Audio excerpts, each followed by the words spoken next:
اب تک کی اہم ترین خبریں۔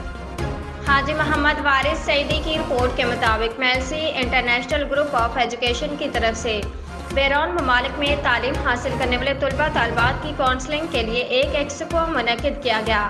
ایکسپو میں جنوبی پنجاب کی یونیورسٹیز کے vice chancellors, educationist, chamber of commerce کے ممبران کے ساتھ ساتھ مختلف کالجز کے طلباء طالبات نے بھی شرکت کی۔ بیرون ممالک جانے والے طلباء طالبات کے خواب کو پورا کرنے کے لیے جنوبی پنجاب کے پسماندہ تحصیل میلسی میں بنایا جانے والا انٹرنیشنل ایجوکیشن تمام جنوبی پنجاب کے لوگوں کے لیے ایک بہترین ادارہ ہے، جس سے تمام پڑھے لکھے لوگوں کے جو ادھورے خواب ہیں وہ پورے ہوں گے۔ طلباء طالبات کو کسی دوسرے بڑے شہر میں جانے کی ضرورت نہیں ہوگی۔ انٹرنیشنل گروپ آف ایجوکیشن کے CEO ایجوکیشن حافظ محمد علی اور میاں شکیل نے کہا کہ میلسی کے طلباء طالبات کو تعلیمی اداروں کے معلومات کے لیے دیگر ممالک کے بڑے شہروں کا رخ کرنا پڑتا تھا۔ طلباء کو اعلیٰ تعلیم کے حصول میں بہت زیادہ مشکلات کا سامنا تھا۔ طلباء طالبات فراڈ کی زد میں رہتے تھے۔